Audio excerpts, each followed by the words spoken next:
Welcome to the Hustle and Flow podcast. A platform we use to explore varying perspectives and opinion through candid conversation. We chat about philosophy, business, and all things life. I'm Shaun the Hustle. And I'm Les the Flow. Let's go. All right, guys, today we have a special guest on the podcast. He's someone who was diagnosed with a life-threatening illness at birth, and with that, faced the odds of a grim life expectancy, along with the ritual of consuming 50 tablets a day in order to maintain his health. While some might resign themselves to a lesser expectation of life, our guest chooses optimism and approaches life from a place of positivity. He has an interesting philosophy on life, likening it to a game of poker. In his words, you are dealt a hand to play with, and it's out of your control. If you choose to fold early and throw in your chips, then your game is finished. But if you choose to hold on, keep the faith, and wait for the river, your life might just get a whole lot richer. He has overcome the odds of his life-threatening illness to live a life with meaning, and uniquely on his own terms. Having built and enjoyed a successful and somewhat more traditional career, in more recent times, he has decided to switch gears, dedicating himself to his podcast and video platform, where he shares his personal journey and dives deep into conversation with special guests from all walks of life. His platform is based on the belief that one person, one story, or one conversation can change your life for the better. And his aim is to tell these stories, share knowledge, inspire people to be better every day through the Bradley J Dryburgh experience. With that, I would like to welcome today, Bradley J Dryburgh. Boys, you've done your research. I love it. The analogy for life, that was nice to hear. I appreciate the intro. No, it's a pleasure, man, and appreciate you being here with us today. Thanks for joining us, Brad. Of course. No, it's my pleasure. I love to come on these shows and support others who are doing very similar things to myself, and any opportunity I get to flap my gums and share a story, I'm around it. So, Yeah, mate. So as Shaun has said, it's a pleasure to have you on, man. And he's given us a little bit of a taster of who you are. It's already an inspirational story, but what Shaun and I would probably love to hear, and our audience as well, is just to hear it from the horse's mouth, mate. Just your origin story, who Bradley is, and how you are the man you are today, mate. So the floor is yours, man. Go as far back as you like. I appreciate it. So I guess, for me, I was born with cystic fibrosis, as you guys sort of explained just there. And for the audience listening, cystic fibrosis it's actually such a common genetic illness, but rather it's we're so uneducated about it. So when I say that to most people, they've got no idea what I'm talking about. But cystic fibrosis is a hereditary illness that my parents were both carriers of that gene and passed it on to me. They weren't affected by the illness, but they carried that gene in their genetic makeup, and it basically affects most of the major organs in your body, but predominantly the digestive system and the lungs, where in very simple terms, you're missing basically a gene that transports salt and water to the cells to allow mucus to move freely around your body. So without that, mucus gets thicker and stickier, as gross as that sounds, in those organs, especially the lungs, and impairs functions and creates obstruction for clear airways, and which the lungs are already, home to a lot of bacteria and become breeding grounds for bacteria when that mucus sits thicker and stickier. So, CF patients are usually prone to lung infections, bowel issues. I was also diagnosed with liver disease at the age of 9 and hit with diabetes at 13, which I got over. But basically, it's all from that, systemic issue with cystic fibrosis. But, I guess to go back to the question, I was born with that, but I was born a healthy baby in a sense where, some kids with CF are immediately thrust into life with bad health. That wasn't the case for me. I was given, call it luck, almost like that hand of poker. It's a little bit of luck if you dealt an ace or a king in that pair of two. But, for me, I was blessed. The biggest blessing was not that luck or that immediate health, but rather the two parents that brought me into this world. And, my dad, Darren, and my mum, Diane, are literally two living angels. They're the reason why I am so well now. And for me, they had a child, their first child, and were more prepared than any parent could ever be. They built the dream house. they owned it. They didn't have a mortgage. They were set in life. They both had great jobs. They were, amazingly happy in their relationship and their marriage. And they were bringing their first kid into the world with what they thought was the best preparation. And then they hear that word cystic fibrosis or that term and had no idea what it was. And no one in my family did either. And, among some research and those first meetings with doctors, began to understand what that illness entailed. And, like you said at the start there, Shaun, it's, if you look online, those stats are pretty grim. It's a grim life expectancy. It's currently, I think, around 38 years of age in Australia. It was definitely probably a little bit worse 24 years ago when I was born. And, you just would have heard, especially then, and even so now, just a lot of negative stories that surround cystic fibrosis. But credit to them, they went into this, I guess, parenthood with just the best mindsets. And they made a decision very early on that the stats or history wouldn't define what my life was going to be like and the life that I was going to live. And they decided to do absolutely everything in their power to make sure that I had the best opportunity in life and a very healthy one at that. So, I remember, they tell the story very vividly, but at my first doctor's appointment, he basically sat there in front of them and said, look, your son would be better off with a terminal illness because that would kill him or he'd get over it. This is going to ruin the rest of his life. And they got up and they left that appointment and decided to find a new doctor because that wasn't the attitude that they wanted. And we were blessed to come across a gentleman by the name of John Morton, Dr. John Morton, who has since passed, but was just a beacon of light for the cystic fibrosis community, a doctor that had that same mindset and shared that same outlook that my parents did, that, prevention was better than cure. And if we done the right things, I could live an incredible life. And, my childhood was exactly that. Just, I was blessed to have this passion for sport and physical activity that come from both my parents, physical backgrounds. And my first love in life was rugby league and sprinting and beach athletics. And I just threw myself into all of those, and bloody poor parents driving around 7 days a week, carting me to sport, and my sister as well. I got a younger sister who's just 2.5 years younger than I am, but just, a childhood filled with amazing moments. And just the message always was, it was never what's Brad doing with CF. It was Brad's going to be the next Brad Fittler. He's going to be the next Usain Bolt. Like, it was always like the bar was set extremely high for me. And for me, there was a real pride in being exceptional with cystic fibrosis. So I guess that was really my childhood. And then transitioning into those teenage years and those adult years, I always had a close connection with my family. Most kids go through that stage as they get into high school and they're starting to get that little bratty attitude about them. But, I'd like to think, my parents might disagree, but I'd like to think I never sort of had that. I just always had this immense appreciation for the people in my life and what they'd done for me.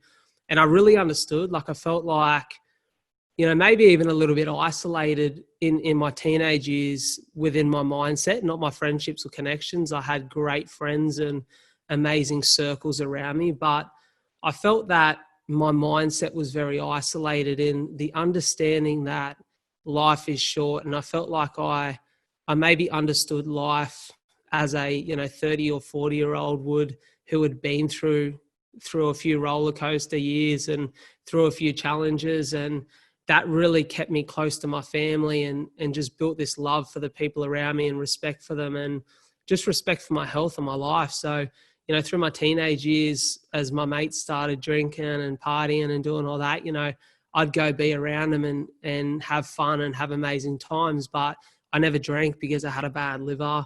I never had any interest in testing drugs or being a part of that, as most people are in their teen years or heading into adulthood. For me, it was about, I've been blessed with a body that is healthier than most. And even if I do face some challenges with it, I'm going to cherish that and I'm going to cherish my health. But unfortunately, my downfall was probably leaving school. I left school at the end of year 10. I had some brains, but I just didn't want to use them. I wanted to be more practical in life. And I left and I found myself in the world of personal training as as most young fellas in Australia do these days. And I loved it. Like, I built great connections with people, and I just found that my strength was not just my understanding of health and fitness, but rather my connection with people. And that connection with people led on to a little business opportunity that I ran for a year, but then into real estate. And real estate for me was new and exciting, but it was probably for me where my mindset at about 20 years of age shifted towards, money is a necessity almost in life, and what can I do to make good money? And real estate was one of those things that I'm sure, as you can tell now, a few minutes in, I can chew the ears off anyone.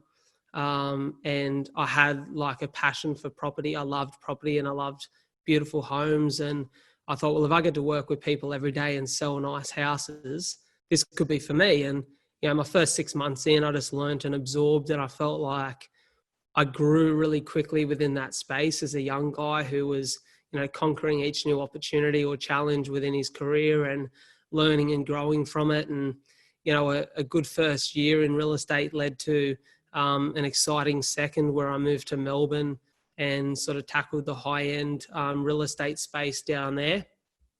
And that opportunity come through a guy who I'd met basically online, Marty Fox, who ran White Fox Real Estate down in Melbourne.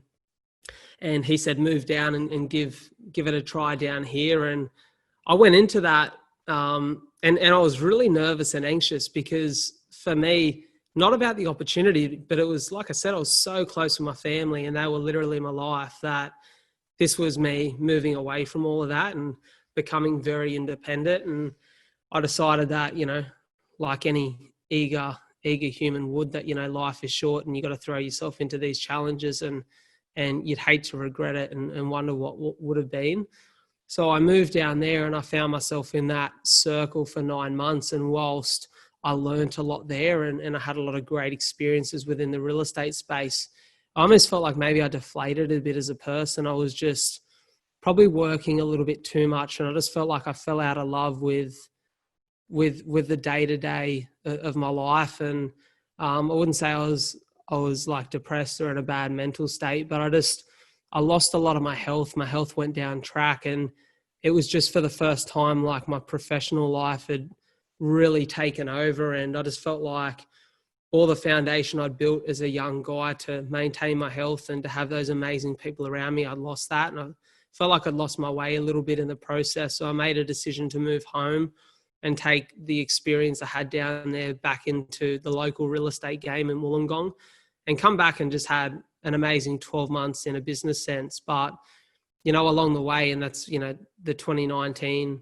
late stages of 2018, I got back, and 2019 for me was a really eye-opening year. It's a year that changed my life in many ways. I had what I define as maybe the first real success of my career, where the goals I'd set out with at the beginning of it all were starting to be executed, consistent listings, consistent sales.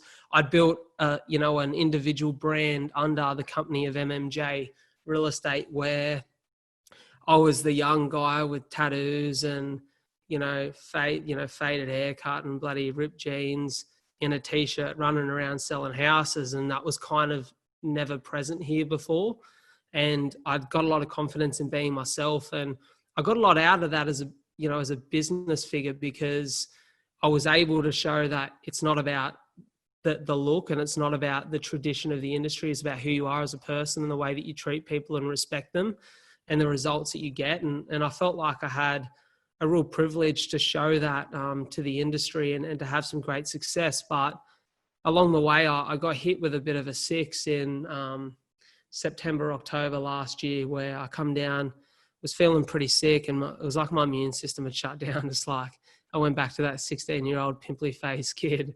The body was feeling average. I felt really unwell and sick, and I got admitted into hospital for 2 weeks with a lung infection that basically, for the first time, not the first time in my life, because I went through some trials and tribulation in sort of my 18th, 19th year with some, pneumonia and some other things with my cystic fibrosis. But this was the first infectional issue with my lungs where they said, look, this could severely impact your life. This infection has a real damaging, it does a lot of damage to the cells in your lungs, which would stop you from ever having a lung transplant if you need it. And that kind of really shocked me because I'd never planned to have a lung transplant. Like I said, I wanted to make the most and go through life with the set of lungs that I was given and make sure that I never got to that point. But when that backup plan or that plan B is taken away from you or potentially taken away from you, it makes you realize how essential plan A is and how important that is and how much weight that holds. And I sat there and I just thought, a little bit disappointed in myself that, how'd you get to this point? Because you were so, you're at the point where you were 16 years of age and your doctor said, if you keep doing what you're doing, you'll never have an issue with your lungs. So, how have I let myself get to here? And I just look back and I assessed, and it's funny because that 2 weeks of 2019 was the best 2 weeks of my year. And that sounds silly for people to hear. And it sounds almost silly to say that your best 2 weeks of a year were the ones that you spent in a hospital bed. But I just felt like I got my life back. Like it became about my health, my happiness. Every day was filled with waking up at 6 in my pajama pants and my socks over the top and just running around Wollongong Hospital, grabbing a coffee, having a yarn with the guy that owned the cafe there, creating a great relationship with my nurses and my doctors where we had not only a professional relationship, but a friendship where we could share banter and have a laugh. And, I got to sit there every day and just immerse myself in things that I loved. And it felt so refreshing. I still done some work. I had a little, the little hospital tables that they bring your food on and one those little visitor chairs. I had those set up in my room and had clients coming in for meetings. But it felt like just very minimal work and just a whole lot of working on myself. And I left that hospital room after 2 weeks and I thought, my life needs to change from here. Like this needs to be the catalyst to move forward and do something about regaining my optimal happiness and my optimal health. And I left there and I started to change everything about my work. I started to change the environment. I literally worked out of cafes for probably 3 or 4 months to see if it was my environment in the workspace that was making me feel this way. And, I just still felt like I was going in there without any eagerness to work. I was waking up in the morning and I felt like I had to drag myself out of bed at 6:30 to get to a cafe at 7 for a coffee. Like I just felt like my life had lost purpose. But it wasn't that it lost purpose. What I came to realize was that the purpose I felt I just wasn't fulfilling in that space. And for me, I always said I wanted to change or impact people's lives.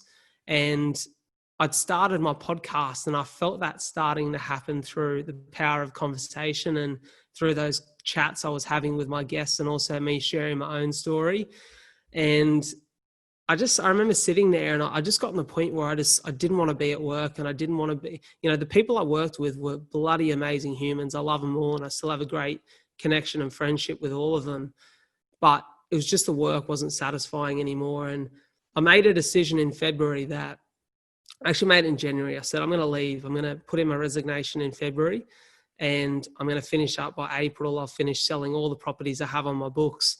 And I'll walk away clean slate and just start life again and start pursuing what I love. And I still remember vividly the moment that I told my boss, Dan, that I was leaving. And I remember sending him a text because, I didn't want to make a big scene. I sent him a text. I was like, hey, can we go have a chat in one of the meeting rooms? And we went out there and we sat down and it was almost like it was so emotional, not because I was leaving, but I remember telling him and I felt like I was tearing up because it just felt like a weight off my shoulders.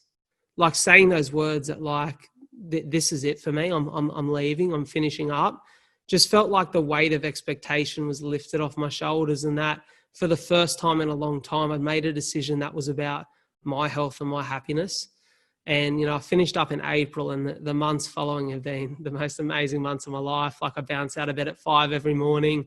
I just throw myself into every opportunity and I've become very particular in following and pursuing every part of my life that fills me with that purpose and feeds back into that. So it takes you to where we are here today, sitting in front of you guys and sharing my story. And it's just been the most incredible year of my life thus far, 2020.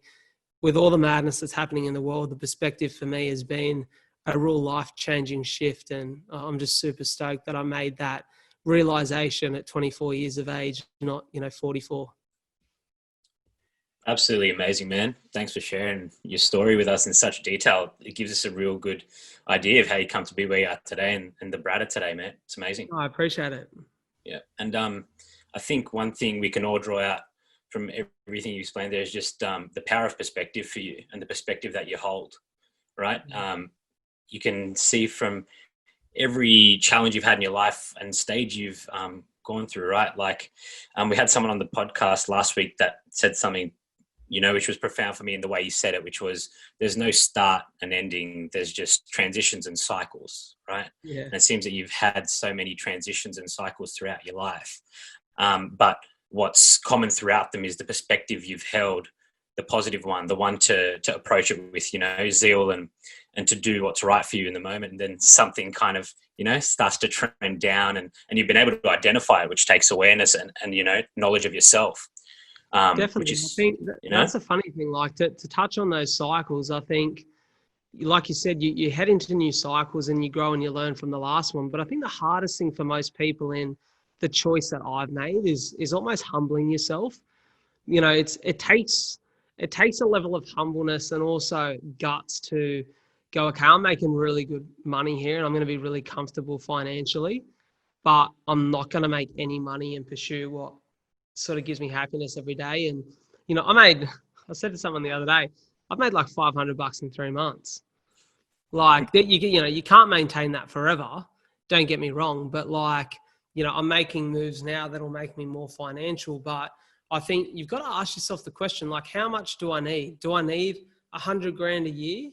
And what does that $100,000 actually allow you to do? Does it find you just buying things to try and make you feel happier? Like, I know for a lot of people that money leads to new vices to try and bring happiness. For me, it was sitting at a cafe for literally 6 hours a day, having 3-4 coffees, breakfast, lunch, because I just didn't want to leave. I didn't want to have to go back to the environment that didn't feel right, And in the position I am now, it's free to get up and walk every day, to jump in the ocean, to run, to do all the things I love to do. Life costs money, but I think if you can find what works for you and that balance between the money you need to be financially free and the lifestyle you need to give you happiness, that's the sweet spot.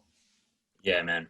Yeah, for sure. It's a super important thing to point out. And I think that, it might seem simple to most people that you point that out, but at the same time, right, what we're funding when we're looking to, climb the corporate ladder or, get those, continually get those new roles and positions and pay rises and all that sort of thing.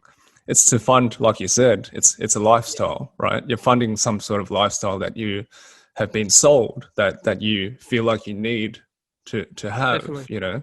The new clothes, the new car, all that sort of stuff, the latest house, the jewelry, the new phone. You're funding a lifestyle. If you strip it all back to the bare essentials, as you said, and it's going to be different for everyone.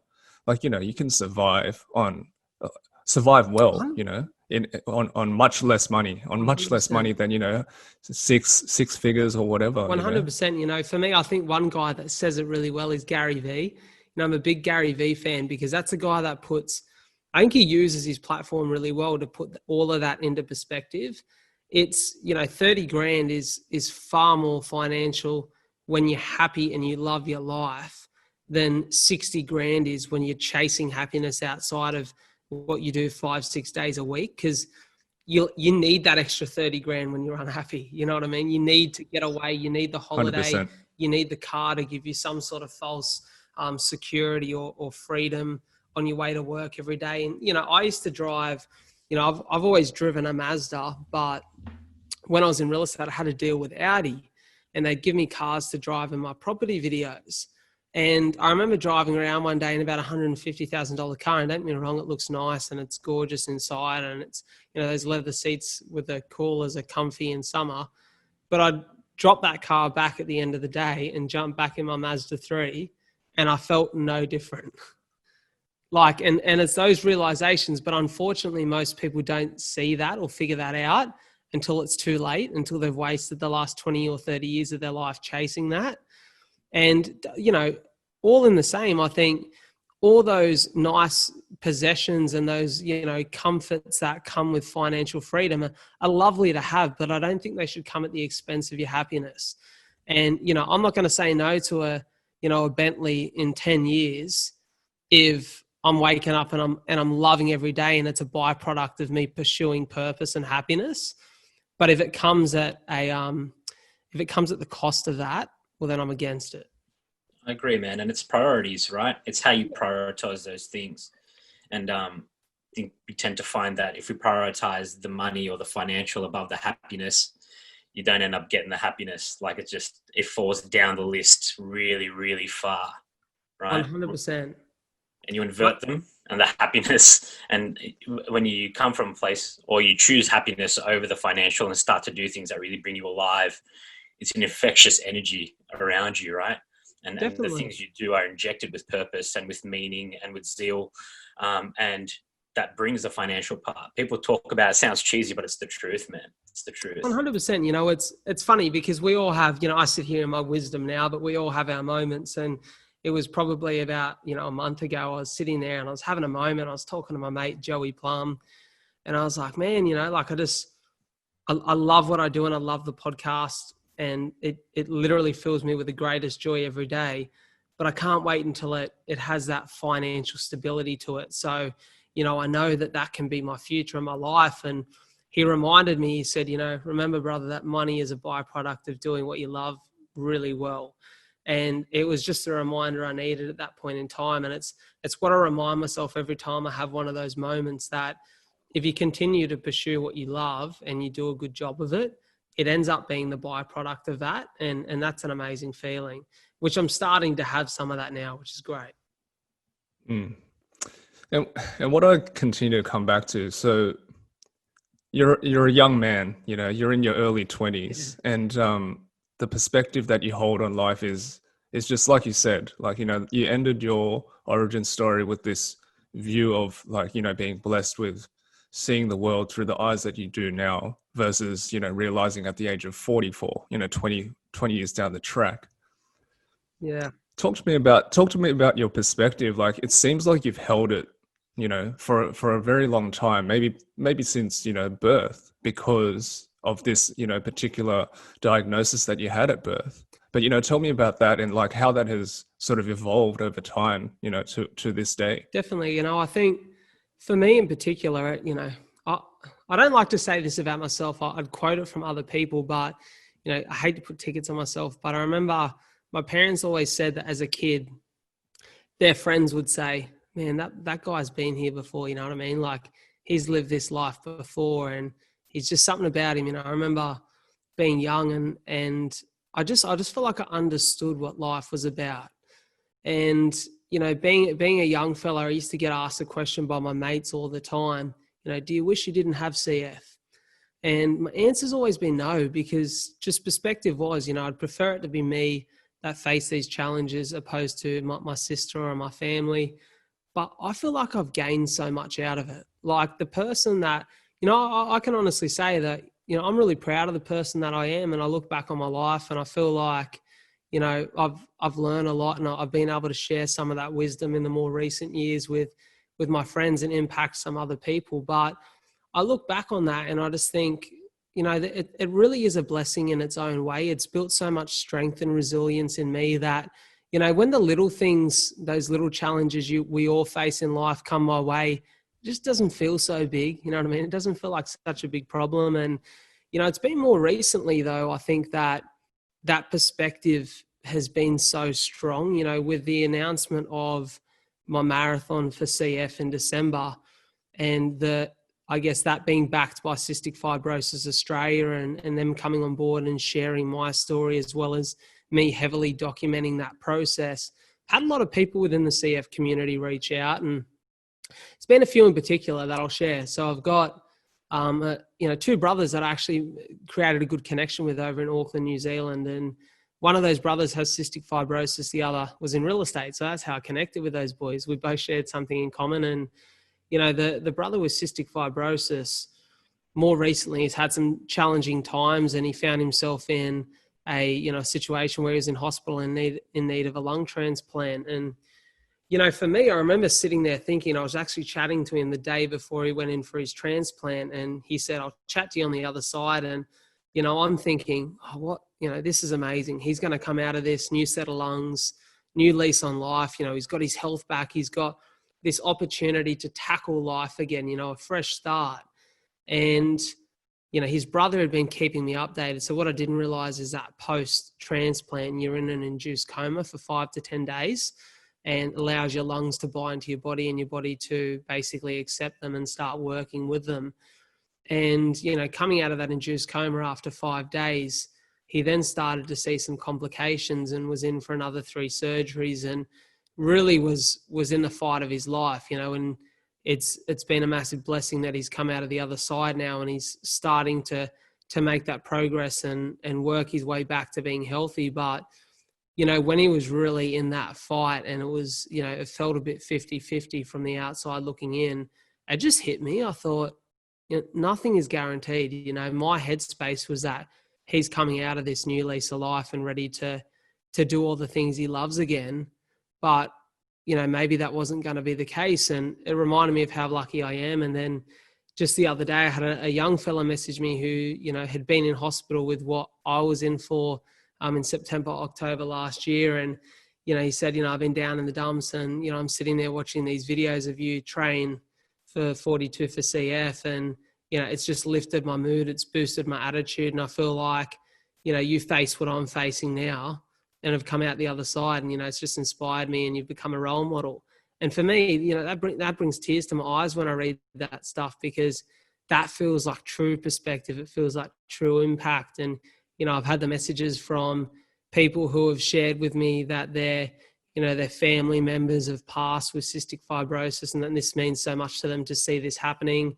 And it just, for me, reminds me of how blessed I am. And I think, in life, we all face challenges. And I honestly believe that I'm here to face the challenges that have been set in front of me, but to teach other people and to allow them to learn from the way I live my life. And so, I think perspective is huge. And if you have good perspective, it really does give you true happiness in life. Yeah, definitely, mate. I would agree with that 100%. And I actually want to take people back in time just a little bit. You were telling Les and us about how, this quest for your marathon at the end of the year came about. Would you be able to just fill the audience in on that and, where you were and to where you are now? Because you said something really poignant for me, which was progress off the back of purpose. Yeah. And I feel that, people would really benefit from hearing about that. So could you just let us know how that's been going for you? Yeah, definitely.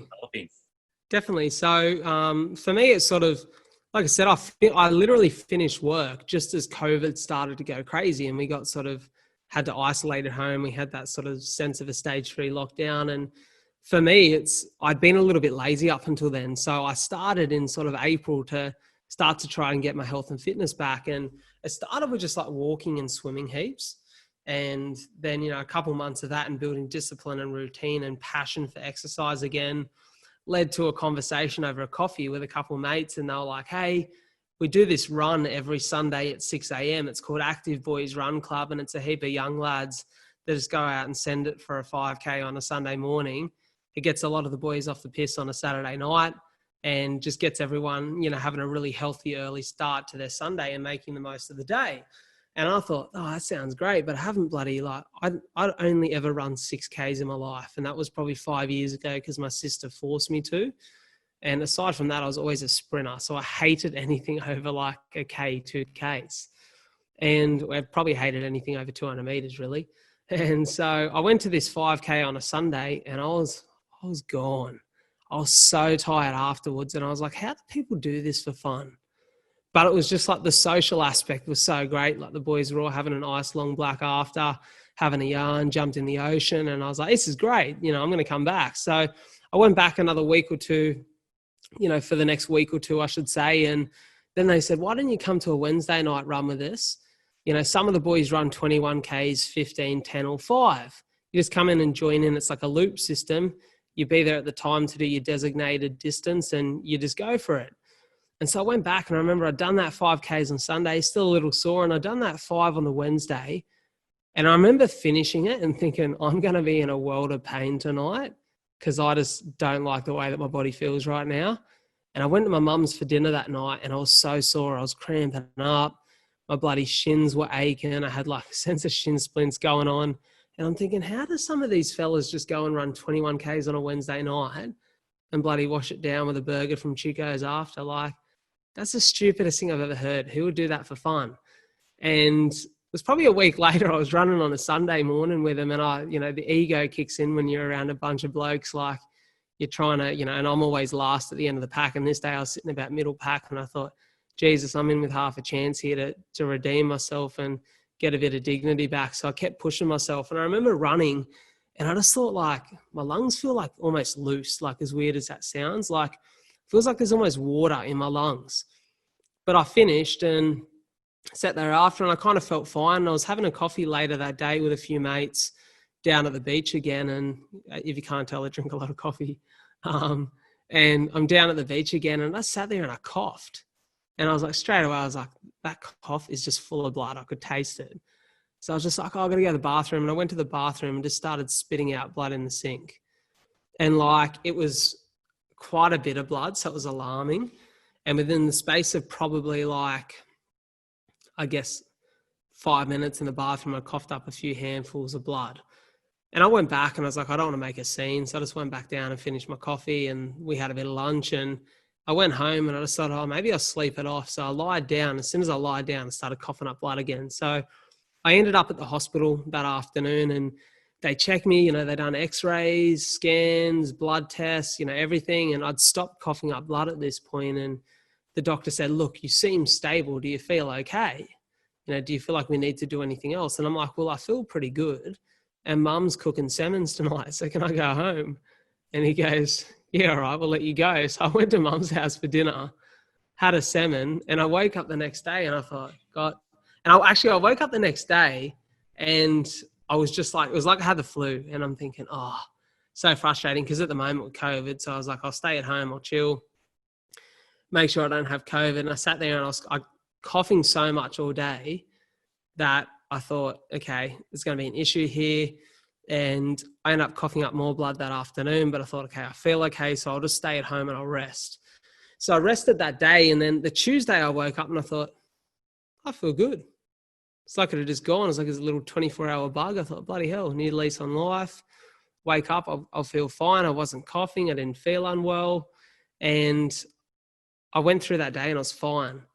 Then I woke up on the Wednesday and just started coughing up so much blood. Like it was just a scary amount compared to the Sunday, and ended up going back to emergency. I think it was that night, and they were in there and they, tested me for COVID, which was negative. And they done all these tests again. And they were like, look, we think it's inflammation in your lungs. And when your lungs are inflamed, those small airways are basically, and some of the scarring you have in your lungs is working hard to try and open up and free themselves to take air so they can bleed and open up a little bit. And that's where we think it's coming from. You basically need to just let your lungs heal a bit before you do anything again.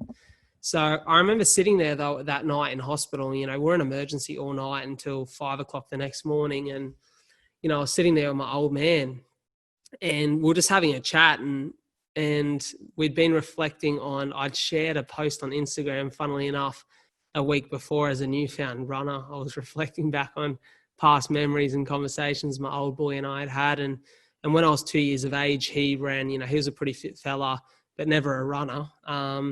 And him and my uncle Tezel and a few other marathon runners done a big charity event for cystic fibrosis where they ran 68 Ks 3 days in a row. So a 212K event. And there was a photo of Dad, and I can't remember whether it was crossing the finish line or the day before, where they'd done some sort of promo shot. And for some reason, he can't even remember why, he's running across the line with two guys next to him and a can of Tui's in his hand.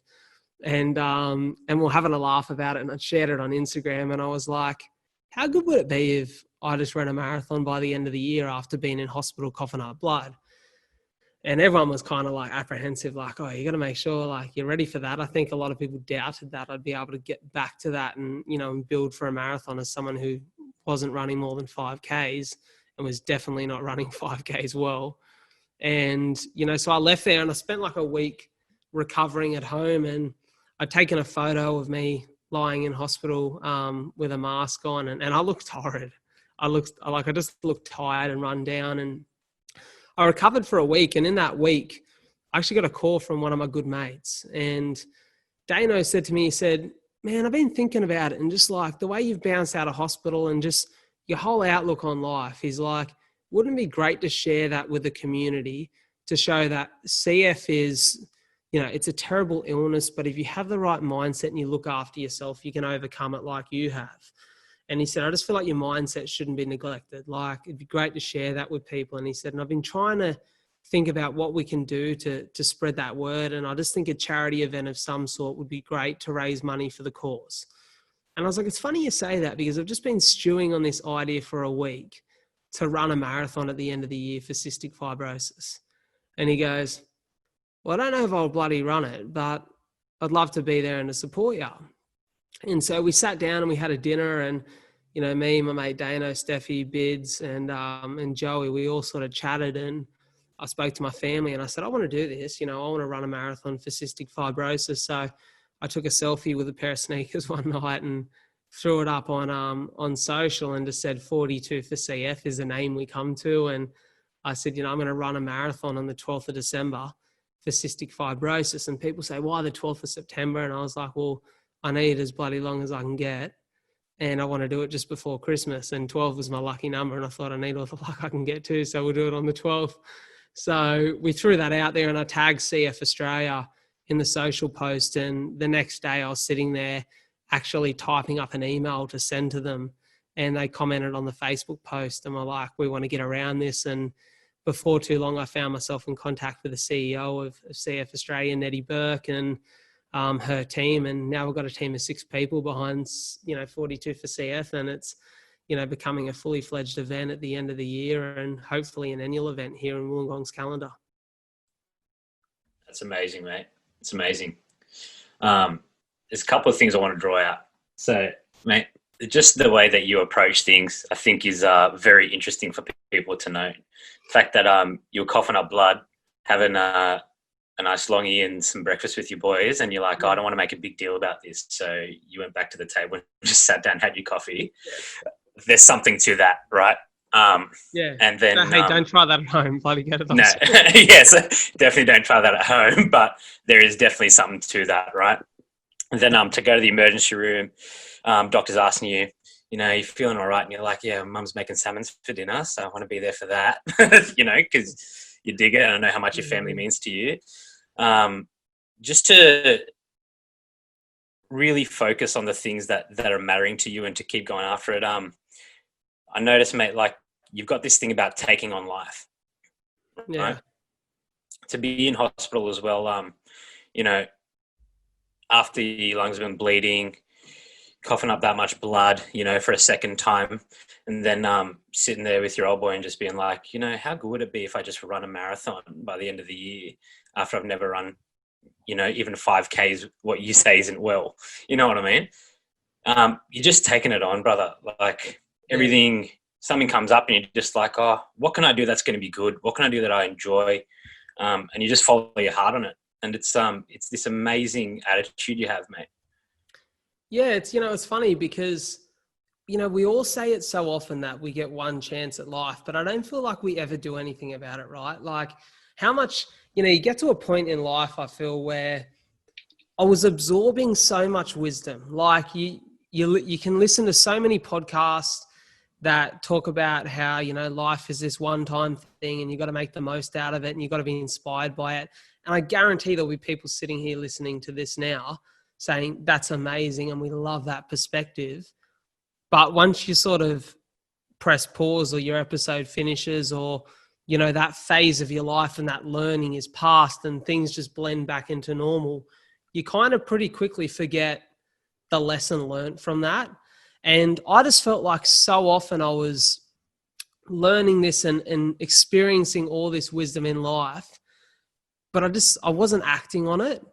And it's just for me, and like I said, this last year, which has been life-changing, has just been the realization that this is a one-time thing. And, one of my guests on my show, Logan Dodds, I think put it beautifully. He shared in one of his YouTube clips, it was a YouTube clip called Moments. And he said that, if you had a quota on the amount of moments that made up your life, how would you use them? And I love that analogy because, we're all here for a moment and one day we'll be gone. And, a lot of people will forget what you've done while you were here, but your family and your close friends will remember. But I've always said that in those final moments of life, if you are in a position where that it's your final moments and you're lying there in that hospital bed or in that bed or room in your home and what's dawning on you, how will you think back and feel about your life? And I want to be in a position that no matter what age I am, I hope it's bloody 100 and I hope I'm here to pester my family for a whole lot longer. But, whatever age it may be or whatever circumstance it may be that life ends, I'd love to be there in those last moments and think my job here is done. You know what I mean? Like I've really given that a good crack, and I've, reflected back on those moments with a smile on my face and the knowledge that I really left no stone unturned. And, just for me, I really look for that wisdom now, and I love to apply it. And I had a guy on my show, Pat Farmer, an Aussie runner on the weekend, who's done some really cool stuff in his life. And I remember leaving that, like I was just sitting there chatting to Pat, and I could see him just talking about those experiences and moments in his life with the biggest smile on his face. And I was like, that's what it's about. Like being able to sit back and look at everything you've done. And, I hope that's the case for my podcast when I call a day on that in many, many years to come. Or, I hope it's the fact when I sit there on the 13th of December, probably in a world of pain, looking back on that 42.2 Ks that I ran the day before and just have a smile on my face to know that I'm making the most of every experience and opportunity that comes my way. And that's what it's about. And, the more you can apply that to your life, I think the happier you will be. And that's really the meaning to all of this. Well, I think anyways.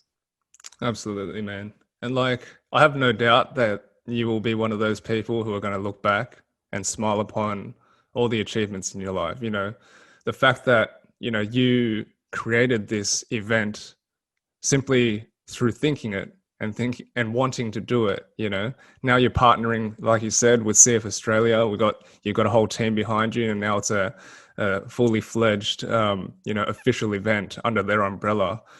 You made that happen, just because you wanted it to happen. And that in itself tells the audience everything they need to know about who you are and how you approach your life. So, man, hats off to you. Hats off to your parents. Like you said, like that in itself, I don't think that that part of your life I can't say more than, I can't put justice to the fact that your parents have like given you everything that you have, and the blessings that you've been able to see and receive and experience, through life. It's amazing. It's an amazing story, man. Yeah. Like when you say that those 2 weeks in hospital were a blessing to you, and you also preface it with the fact that not many people would, I guess they might find that funny or a bit strange. I get you 100%. I get you. I know exactly where that comes from, because I tell that story a lot as well. My own personal story of having cancer, and saying that is the blessing, the absolute greatest blessing of my life.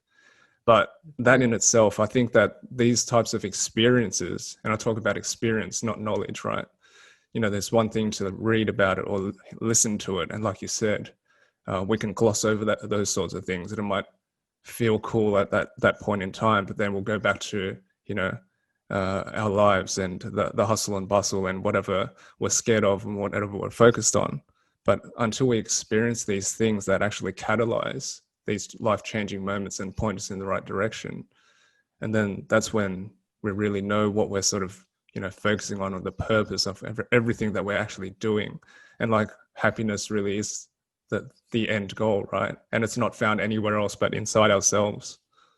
100%. I think, you hit the nail on the head there. I remember being probably like 8 or 9 years of age, and I was in Sydney Children's Hospital. And, for me as a young fellow with CF, like I said, I was really healthy. So they used to almost drag me in the hospital once every couple of years just for what they call like a tune-up, like a little oil change for CF. And I remember going in, and there's a kid that literally impacted my life just in the most insane way. His name was Krishnan, and he was the same age as me at the time. He was 8 or 9, and he had leukemia. And I remember I just created the best connection with him. He literally was in the bed across from me, and we actually had a little guys gang going on in that room. There was 4 of us young fellas who were all stuck in there for our own reasons, and created a great little friendship. But he's the guy that I remember most because, for all the shit that was going on in his life, there was never not a smile on his face.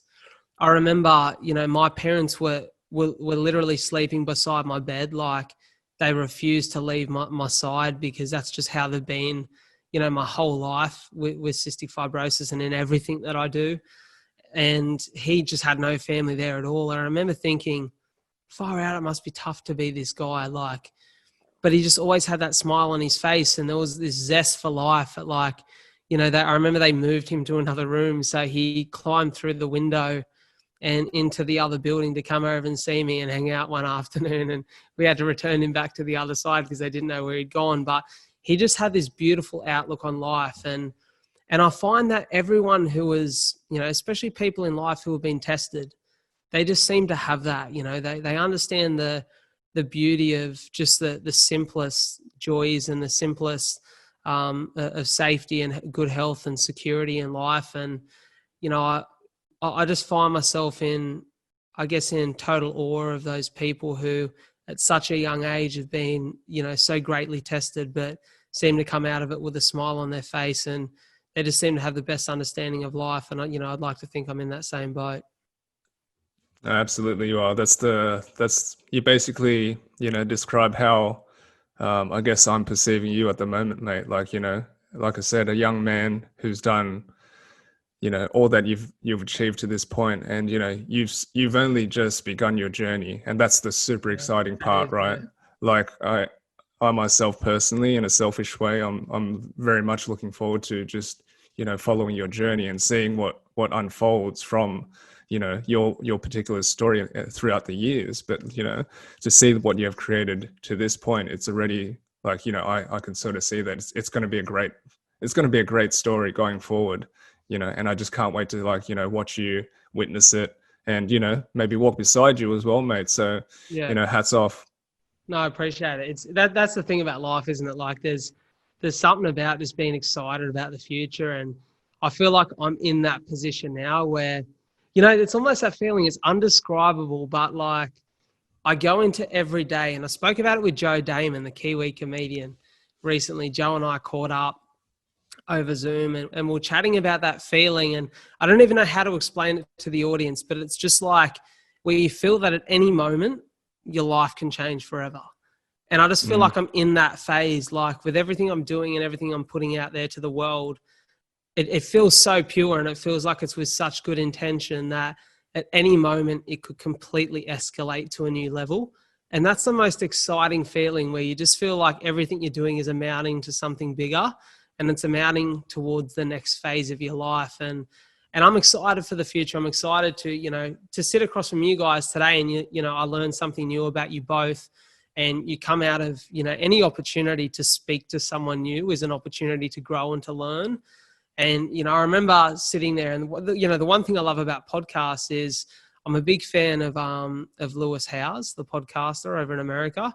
He's got the School of Greatness. And I was watching Lewis at the start of the year. He went, most people that know Wim Hof, the Iceman, Lewis invited, I think it was 13 guys who were all influential characters in their space, authors, writers, podcasters, basically, one guy was a relationship expert, like all these different characters, athletes. And he invited them to Poland on a Wim Hof experience for a week. And I remember seeing this podcast where 13 of those guys were sat in a room just sharing what they'd learned and what they got from that week. And I thought, I can't wait for the opportunity to sit in front of these characters and just learn something from every one of them. And, one day I hope to sit in front of Rogan and share my story there. One day I hope, he's sitting in front of me and just those people, because you can continue to learn and grow from people at all stages in life. So no, it's exciting. Most definitely, man. Very exciting prospects ahead for you. And, through your intentions and just them being, true to your heart, look, just even right now, man, it's unfolding for you. You're in that hospital bed just thinking, oh, wouldn't it be cool to do that 42? And now you've got a team behind you, CF Australia, and it's happening, mate. And you're making, leaps and bounds in your progress. And you know what? It's not even, I can't remember where I heard it the other day, but, it's not even about A to B. It's like, it's just what happens along the way. And, I could fall on my ass and fail at 42, right? Which I don't think will happen. I feel like I'm pretty well prepared. And, I'd like to think I'll finish that event. But along the way, like, I had never run more than 6Ks, and just last Wednesday I ran 25. There's been growth in this journey, you know what I mean? So even if it is failure, I think, I spoke about it in the episode I filmed today on my podcast with Shanda Earl, that even if it's, we've got to learn to embrace failure. We've got to learn to embrace a challenge, because there's growth in that. There's new levels in that. And, you've got to expect that, if you're not failing at something, you're really pushing yourself hard enough. You know what I mean? Like, don't get me wrong, there'll be so much joy in succeeding at 42Ks in December, but there'll be the question in the back of my head that, could I have been a 50K ultra marathon runner? Like, you know what I mean? Should I have shot a little bit higher? For sure. And I think if you've got that outlook and you've got that ability to embrace that, you're just going to, it's whatever facet or direction you're headed in life. If you've got the ability to embrace that and be okay with failing and just learning from it, I think we define that word failure so negatively, like you could almost replace it with learnings. And, Totally. if you embrace learning and if you embrace challenge, then, God, there's some bloody great growth along the way. So bloody tuck in and have a crack at life, I reckon. Absolutely, man. And I guess there's no more fitting way to sort of wrap up the conversation, mate, with that sort of sentiment for our audience to sort of chew on. It's something that Shaun and I, we often talk about, this concept of not winning or losing, but just winning and learning, right? That's what it's about. And it's a perspective shift, and it is difficult for us to, take on. But, I encourage the audience really to take on some of the things that Brad has shared with us today, and just think about, just chew on that a little bit more. Like, when we allow ourselves to sort of see life from a different lens and really just not be so caught up in all the busyness and commotion that we're sort of led down, then there is so much for us. And I think that imagery I'd like to leave everyone on is that feeling you said that you described so eloquently of having that weight lifted off your shoulders. That's what it feels like, right? Just Definitely. moving through life every day, like with a lightness, not really knowing what is, in front of us, the next step, but that's exciting. That's super exciting. So, One thing that I guess I'll say to leave off on is, there's a quote that pops up on my phone. I used to have it pop up on my phone at 9 a.m. every day, and it still does, because it was, for me, a big part. And, it was probably the catalyst and the emotion behind making that decision to leave. And it's a quote that I can't remember who said it, but I found it on a page one day, and it said, the greatest risk of all is what was it? And then there is the greatest risk of all, not doing what you want. And fuck, I'm forgetting this here. Let me read it to you. Let me get it off my phone. I don't want to butcher it. I hate butchering a quote. Find it, mate. But Go for it. It's literally, for me, it was the catalyst to quit my job. And I feel like it is so profoundly correct, but so underappreciated. And it goes like this. And then there is the most dangerous risk of all, spending your life not doing what you want on the bet you can buy yourself the freedom to do it later. And I think that is so true. Life is so unsure, and that future is not guaranteed. So spend your life doing what you love, and don't bet that you'll have the freedom or the money to do it later. Absolutely. Beautifully said. Well said. And, thank you for the words, and we'll give a hat tip to whoever that quote should be is owned to. But yeah, I'd love for you to share with the audience, where can people find you and find out more about who you are, what you do, and 42 for CF as well. So floor's yours, man. Yeah, definitely. I guess the main portal for me is, as we said a little bit earlier, my life is basically documented on Instagram, from, the first morning brew to, the last training session of the day and everything in between. And, I document all of my podcasts on there, which is the Bradley J Dryburgh experience. And, my Instagram handle is just at Bradley J Dryburgh. And hopefully if you search that, you can find it easy enough. But it's basically got a link there to everything that I'm doing behind my podcast, 42 for CF, and the donation page behind that event. But, I'm a pretty open book, and I live my life pretty openly, because I want to not only share in the experiences that I have, but allow people to learn and grow from my winnings and my mistakes. And, that's all a part of life. But I just want to say thank you to you boys for allowing me to come here and share my story. It's always a pleasure. My story is something that I'm really proud of, and my family and the people that are surrounding me. I feel like I owe it to them to continue sharing that story with the world. But more importantly, just to get the most out of it myself. And I thank you boys for allowing me to come on here and do that. Mate, it was our pleasure, man. Absolutely our pleasure, and absolutely your story and everything behind it. You should be super proud of it, and like I said, can't wait to see what's coming up. But yeah, we'll chuck all those links up into the show notes so people can find you. Appreciate that, boys. Thank you so much, and I wish you guys all the best with this show. It's definitely heading in an amazing direction. It's been a blessing to be a part of it. Thanks so much, mate. Really appreciate that. And there's so much people can take from these conversations. There really is. And I know people will draw out a lot of nuggets from today and a lot of inspiration from you, mate. Thank you. They say highest human act is to inspire, and you're doing that every day. And it's really cool that you're sharing it with everyone. So I really urge everyone to jump on, find Brad on Instagram. That's actually how you and I were introduced to each other. Definitely. Right? Shout out to Scott Crittenden. I actually messaged him just randomly. He commented on a post on Instagram, and I liked what he said, so I reached out to him. We had a bit of a chat, and then he was like, "Oh, there's actually a fella, a good mate of mine that I think you'd get along really well with, so I'll put you in touch."